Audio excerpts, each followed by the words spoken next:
Isang mapagpalang araw po sa ating lahat, mga idol. Pang day 28 na po kami ngayon, ano po. So last day po yung iba sa ating mga kasama, lalo na yung mga karpentero at saka yung ibang labor, ano po. So halos grouting na lang po dito sa may living area papunta ng kitchen ang natitira, and then carport, and then terrace na lang po yung kailangan i-grout, ano po. And then yung may iwan dito, mga idol, ay yung mga kasama nating pintor, ano po, sapagkat di ba na desisyonan yung kulay para dito sa labas, ano po.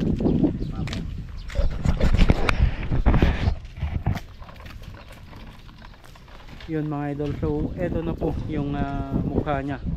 So final coat na lang po yung kailangan nito, yung kulay natin, mga idol, saka yung mga downspout na kailangan ilagay po namin, ano po. So last po yung downspout para kahit sa likuran ng downspout ay mapinturahan namin, ano po. Yan, so eto na po yung pina-additional natin na mga poste, ano po, na tile cladding, cladding na lahat yung sa poste. Yan, so konting piraso na lang po yung natitira doon sa may column po na yun. So 6 na tiles na lang po yung kailangan doon na putol, ano po, yung hindi natatapos. Then ito yung sa carport, mga idol, tapos na po yan. So kulay na lang po talaga yung kailangan po namin dito sa labas.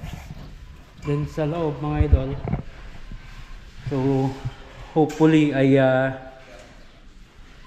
darating yung electrician bukas or sa susunod na araw para sa butas ng kanyang mga pinlight, and then sa paglalagay niya po ng strip light, ano po.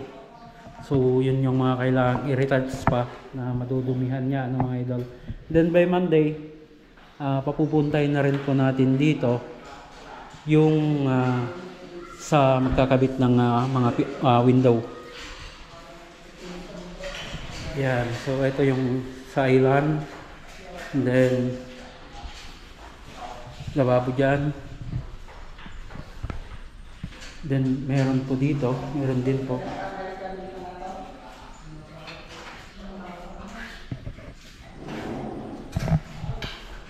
So eto na lang po sa part dito yung hindi na i-grout, ano po. So yung tatlong room CR ay grouted na po.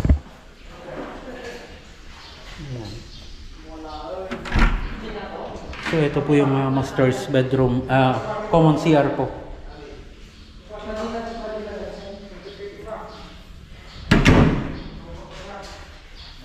Come here, my friend.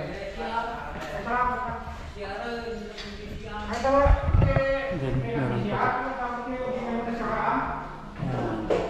So ito naman po yung sa master's bedroom CR, ano po. Yan, so final linis na lang kailangan pag dumating yung electrician at yung magkakabit ng mga bintana, yung analog.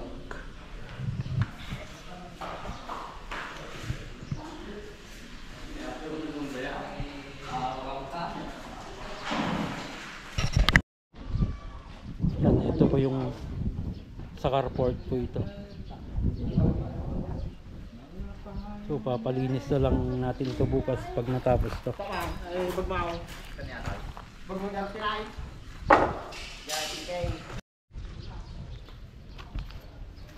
Okay, mga idol, so yan yung update ngayong day 28, ano po. So hanggang dyan, mga idol, lagi po tayong mag-ingat at God bless po sa ating lahat.